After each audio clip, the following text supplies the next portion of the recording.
happy. All right. I know I loved I didn't read it all because then I'd spill out the whole beans to the world.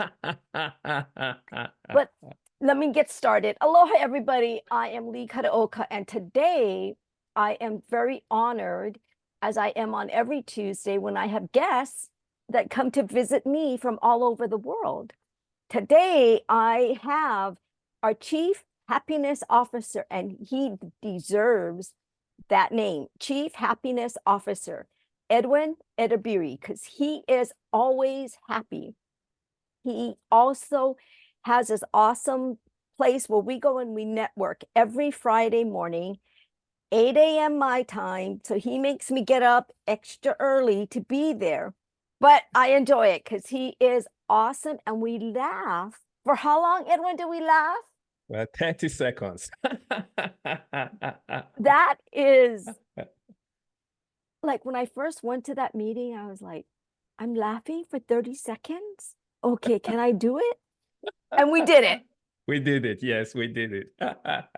So tell me a little bit about yourself and what prompted you to write this awesome book. I hope you guys can see it. It's called Happiness is a Learnable Skill. Yes. So what happened was in 2008, 2009, during the recession, a lot of people was hit very hard, very, very hard. And so I came out of meditation because I love to meditate. Came out of meditation and just went out on the street and I started to interview people about happiness. Now, it wasn't supposed to be a big deal. It was just supposed to be a way to maybe even release some of the stress that I was feeling around me and wanted to know why are some people happy and why are others not happy in this kind of time, you know. And so one person became two, two became three, four became five. And before you know it, I ended up interviewing over 1,000 individuals about happiness all over the world. I was doing a lot of traveling at that time. And so I end up with a lot of data, you know. So the first thing people was like, Edwin, you got to write a book. And especially, you know, I had an encounter with a young man, and maybe we'll talk about that, you know, later. But that was so dramatic, you know, that encourages me to start the I Am Happy project, okay? And so people started encouraging me, you got to write a book, you have a lot of information. And at that time, I just didn't feel like I had enough grasp of the concept of happiness. Yes, I have a lot of data, but I really didn't understand those data, you know? And so to just go out and write a book, I would just be like half-baked, you know, idea, or I would be gurgitating, you know, what the people told me, you know? So I started to put some of those data to test. You know, I went to like elementary school and teach little kids about it. And I had to start with elementary school because they were more fun. You know, they were no resistor. I did not start with adults, you know, because they could shake my foundation. So the little kids were very nice to deal with, and they are happy most of the time anyway, you know. So then to the middle school, then to high school where you get a little tougher, you know, colleges. And I went through, you know, corporate boardroom, and it took almost 10 years, maybe even a little bit over 10 years, okay, a little bit over a decade, you know, before I got to the point where I realized, yes, I think I can write a book about this. You know, I know enough about not just the data, but the impact and the application of the data, you know. So first, it was discovery that happiness truly is a skill, okay? It is clearly a skill. And then it moved to the next step of really saying, wait a second, this is a learnable skill, you know, that anybody can learn the skill. And once I get to that level of comfortability, I knew then, yes, I could write a book about the subject. Yeah, you know, it is truly awesome because you've got it broken down. I think there's like 24 steps, right? 28. 28. Oh, I missed 4. Sorry.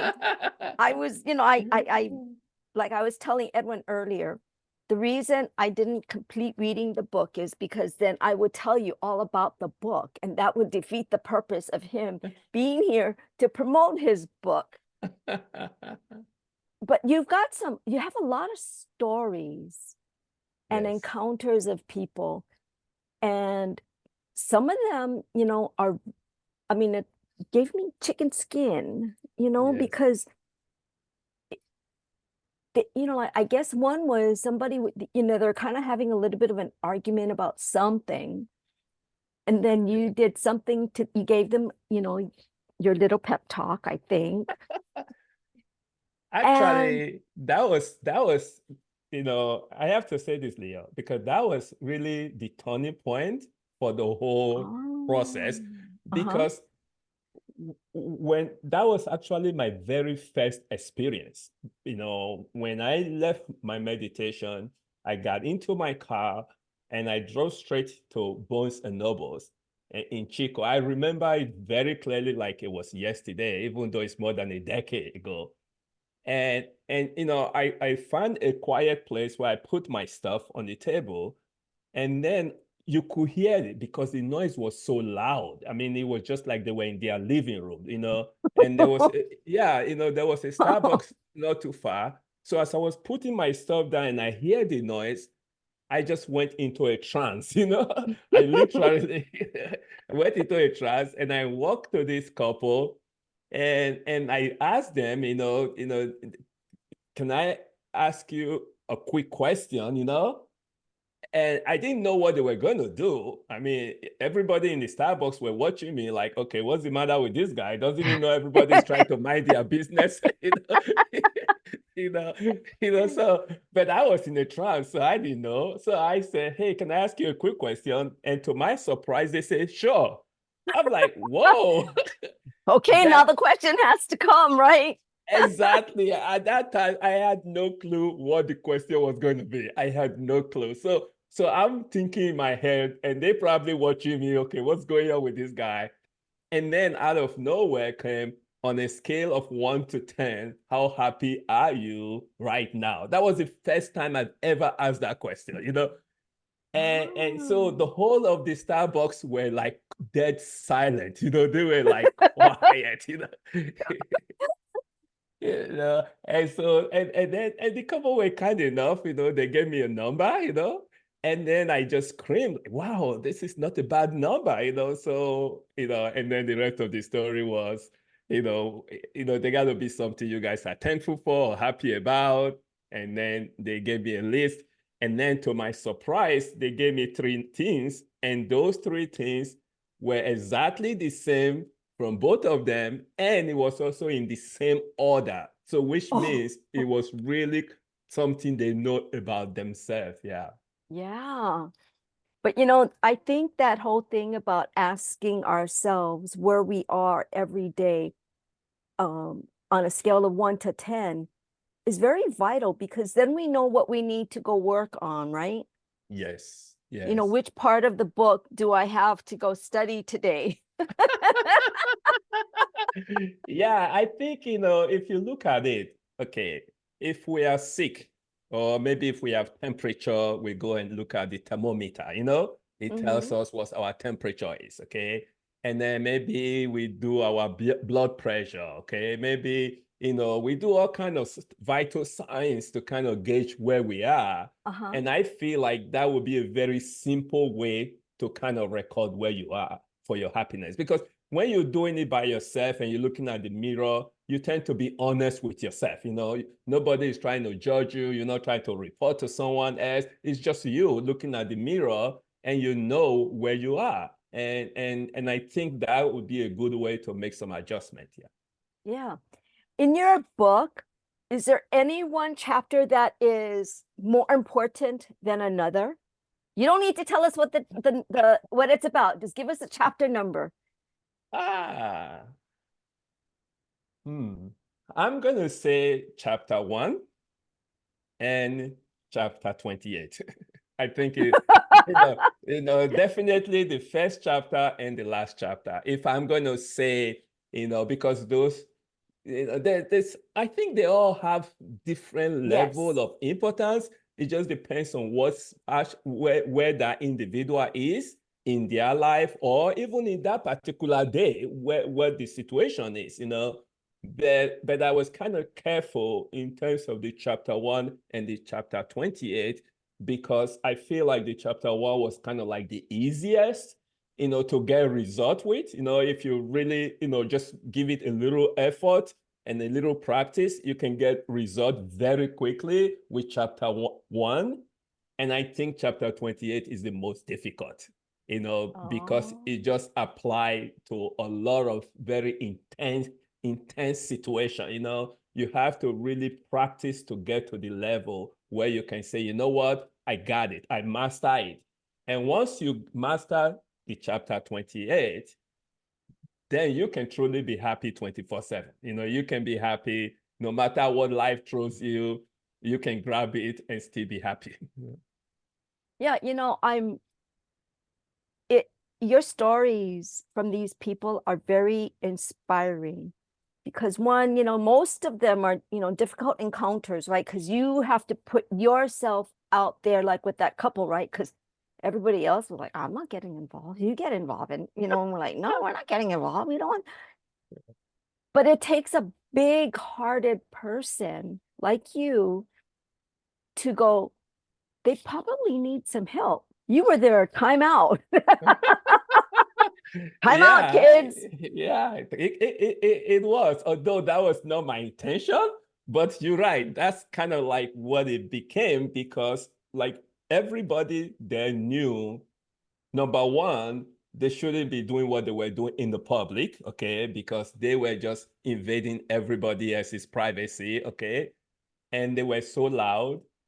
But yet nobody was going to say anything. People just kind of just mind their own business, and when I got there, like, that's why I said maybe ordinarily I may not have even done that if I was not in a trance. But that, you had to have done it, because otherwise we wouldn't have the book. That is true. That is true. Yes. Yeah. Right? Because you said that was your first encounter with using the method that you use, and that method is very prevalent throughout the whole book. Yes, yes. And you're right. Absolutely. If I didn't do that encounter, or if the encounter did not go the way it did, I probably would not, because when I finished with the couple, I actually went back to the table. I have my stuff. I packed my stuff and I left.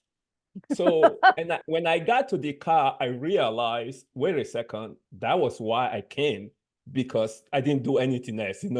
I did that and then went back to my car. And then I started processing it. I was like, whoa. Then I got really excited. And then from there on a scale of 1 to 10, how happy you are became my first thing talking to people. Yeah. Maybe we should open that up when we do our worldwide event. Everybody, scale of 1 to 10, how happy you are Right now. right now. Yeah, it is. And people, like, there was a time I was actually developing a happiness scale, and where people can just, it was going to be an app, and we never really, we did put it on, but never got it to the stage I really wanted it to be, where if somebody wake up in the morning, maybe pick a specific time of day, and you ask yourself on a scale of 1 to 10, how happy are you right now? And you make a note of it.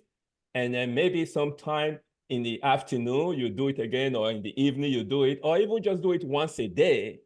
After some time, you can start to have a pattern of how happy you truly are. Because happiness is not one of those things that you can just say, okay, I'm happy today, then done, No, you can, it doesn't work like that. You could be happy right now, come, a few hours later, you're a completely different person, Yeah, now so you're a grouch. you grouch, yeah, you grouch. I mean, and that's where the whole idea of happiness being an emotion, became very prevalent. And however, as you can tell from the book and all the data that I was able to collect, we cannot live happiness as just emotion. Otherwise, we are completely powerless, So we have to move from happiness as an emotion to happiness as a skill. And then we can learn some of those skills in the book to help us. Now, I have to say, the lessons that you're giving, when I first opened the book and I said, oh, he's got lessons. Oh my God, I gotta go do these lessons. But they're very doable lessons. Yes, they are. Yeah, and it's cool because the first chapter is there, second chapter built upon the first chapter. And it seems like that's the way your book is. It's, you build upon the last chapter that you had because that's a skill that you need for the next chapter. Right. And when you were out testing your different lessons, did you ever have one person where you could teach them all at one time, or it was No. mostly all steps, huh? Yeah, it was steps. Yeah. First of all, we just didn't have enough time to teach one person everything at once. And I also felt like it was not necessary, to teach everything all at once, because as you kind of look at it, yes, it's good to be exposed to all the lessons, but usually one or two of the lessons can apply to a given situation, so that, it's one of those things where if you got that one or two, you're good to go, and then it's not like, oh, I have to read the whole book before I got it. No, you can take that one or two, maybe three lessons, and you're good to go. And because you are now conscious of it. See, this is one of the things, Leah, as I travel around, and one of the people were very appreciative for when they leave me or when they encounter me, it's like I remind them, of some of the things they may already know, but just not Yes. applying. I remind them. So it wasn't like a heart shattering, what they call it, like what they call it, rocket scientist, kind of like, oh, wow, I've never heard this before kind of stuff. No, most of it were things we already kind of know, but we suppress it. And so my number one goal was bring it to the surface and then practice it. Because we all know if you don't practice stuff, you're going to lose the stuff. Right. And if you practice it, it doesn't really make perfect, like we were told, practice make perfect. No, but when we practice, it makes improvement. So we get better. And the more we practice, the better it goes. Again, take the chapter 1, the 24-hour promise, and some people, they cannot just get up and promise themselves that they're going to be happy for 24 hours. It's too much challenge for them, So for those people, maybe they have to say, okay, I'm going to be happy for the next 6 hours, or maybe for the next 3 hours, or even for the next 1 hour. Depends on where they are in their life, But the moment they get that first step and then start to practice it, they find out very quickly that, wait a second, not only can I be happy for 24 hours, I can actually sustain that level of happiness. I know I'm just very in love with this book. I'm so glad you made it hardcover, because if it was soft covered, it'd be torn and, but it's gonna stay. Thank you. And you do so many things for the world, like the Independence Day of Happiness. Yes. We just had International that Day on of March Happiness. 20th. Yeah, on March 20th. Yes. Because happiness, if you have that, your life is so much easier, right? Absolutely. Yes. And when you think about it, you wake up in the morning and you go to do what you go to do. I wake up in the morning, I go about my business.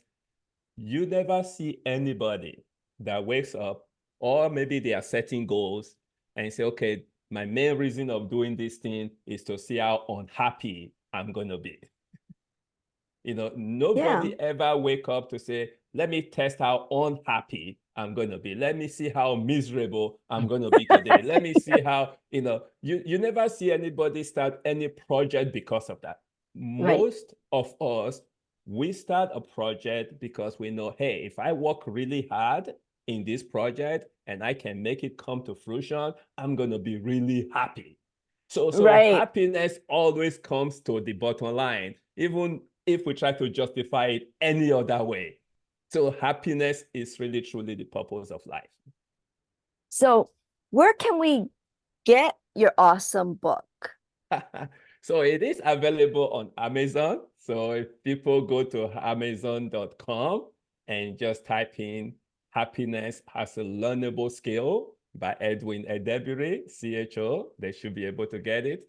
And if you have, the link, or I'll be happy to also send you the link that you can put in when, I'm sure you have the link, you got the book, So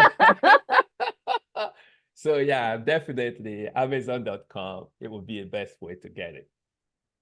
Great, because I will be putting that link, everybody, into the remarks section of it so you can go get the book. Get a couple, to go give to your kids, because kids can learn this because they're always happy. And it's like, why are they so happy? What are they so happy about, right? But because they have no boundaries, right? But we put up boundaries. Yes, we do. Yeah, we do. And part of the reason is, even my children now, they say, oh, I'm acting like I'm a little kid in the candy store, or even the little kid on Christmas Day, because I always touch the little kid in me all the time, And the reason is, for me, it's a reminder, because as we grow, yes, life is a little bit more challenging. And yes, we make mistakes, and then we get into stuff that we have to try to get ourselves out of, and all this kind of stuff. But that doesn't stop us from touching that little kid in all of us.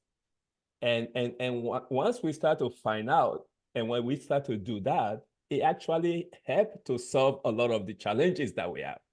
Because, as kids, we are more creative, we don't have boundaries, like you said, and stuff. But kids also don't let things weigh them down, like adults, we let things weigh us down. So there's a lot of stuff we can learn from kids. Yeah, that is so true, and we always forget, right, that we can learn stuff from little ones and older ones and everybody in between. Yes. Is there anything else you want to share with us that you're up to right now? Absolutely. One of the things, the book is Happiness as a Learnable Skills. So which is HAS, HAALS, okay? And so I wanted to have some fun with that. So we wanted to start a movement, with HAS. So HAS movement. And as a matter of fact, there is a website, and I'll be happy, to also send you the link. It's hasmovement.com. So it's HAALS movement, okay? So it's just the acronym of the book, HAALS movement.com. So all one word.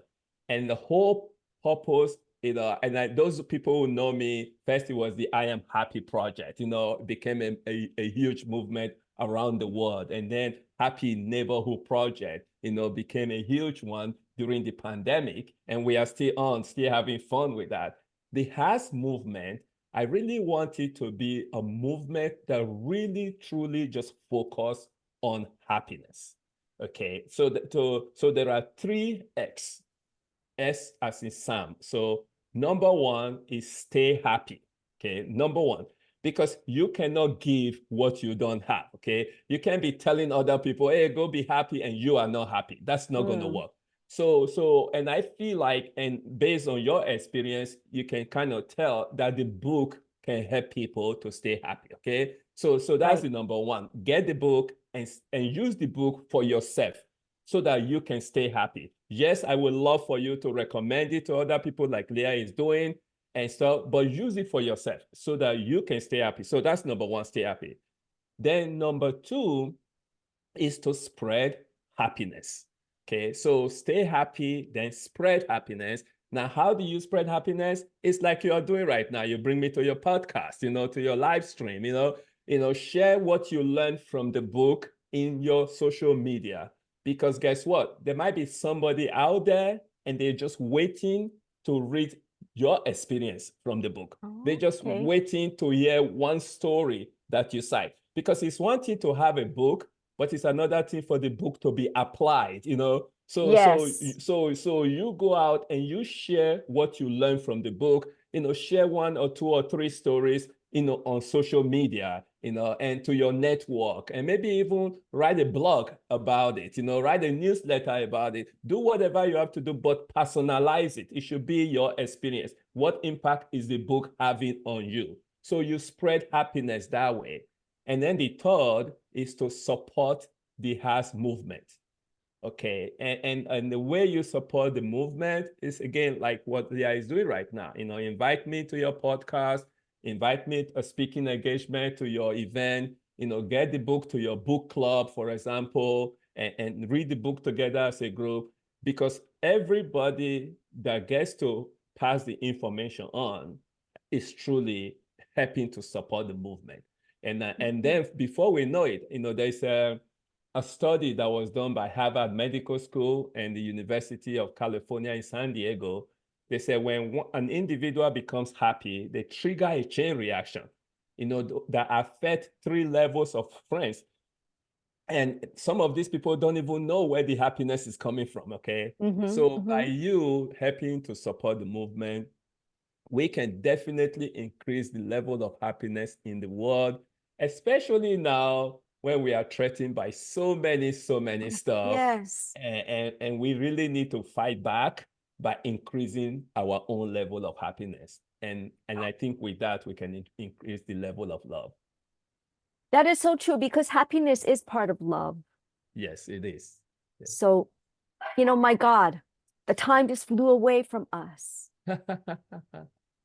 So, Edwin, thank you so much for being here and sharing some of your happiness with all of us. Thank you so Because, much. you know, the first lesson, I think, is my golden lesson. You know, so when I'm kind of like going in the dumps, I'm like, okay, how happy am I? Oh, I'm happy now. You know, it makes you stop and think, you know. So, oh, thank you so much for, let me see, do I have it? Yes, happiness as a learnable Yes. skill. Yes. And, you know, he's got pictures, and I'm sure these are pictures you have touched. You know, these are the people you have touched in their lives. Yes. By the way, Absolutely. have you ever run into that couple again? No. So it was truly God's intervention. Yeah, it was. It was. And you know, I mean, I'm thankful for them, and I think I wrote it in the book, you know, in the acknowledgement. Definitely thankful for them and several other people that actually took their time, because when you talk about the subject of happiness, Leah, it's a very sensitive subject, you know. You know, there are people listening to your, you know, broadcast right now, to your live stream, and maybe they're at work and they may not be happy. They will be scared to death to tell their coworker or to tell their boss that they are not happy, because the next thing it could be used against them, that, oh, it's because they are not happy, that's why their productivity is low, you know. So Yeah, so now I'm going to fire you. exactly, yeah. So people guide that very secretly, you know. But so I was very happy when people open up to me, a complete stranger. I mean, there are folks seeing people share with me, you know. At some point I'll be wondering, okay, wait a second, why are they sharing that with me, you know? But they just felt like it was appropriate, and that it will also help other people in the process of Yes. sharing with me. So yeah, you know, happiness is a very sensitive topic, but at the same time, it's something every one of us need to be working on. Oh, thank you. And you know, we nickname you the Cho. The Yeah. Cho is coming. Oh, when they first said that, I was like, who is Cho? And then Edwin, I'm like, Cho, but he's not Chinese. So Yeah, anyway, that's Edwin, the thank chief you. happiness officer. Yeah. Yes. So thank you so much. And we will call it a wrap for today. I will put the links in for the book. I will put the links into your website. Okay. And I can put the link in to invite people to come to our worldwide, which happens every Friday What time Pacific? 11 a.m. Pacific. And Yes. it's I think it's 2 p.m. Eastern, because I know people might be watching this all over the world. Yes. So 11 Pacific, and it's 2 p.m. Eastern, and you can adjust for your time zone all over the place. And then they can join us during the halftime and laugh for about 30 seconds. Right, because I think that's the highlight of my day Yeah, is thank you. laughing. Yes. All right. Mahalo plenty, my friend, and I will see you on Friday.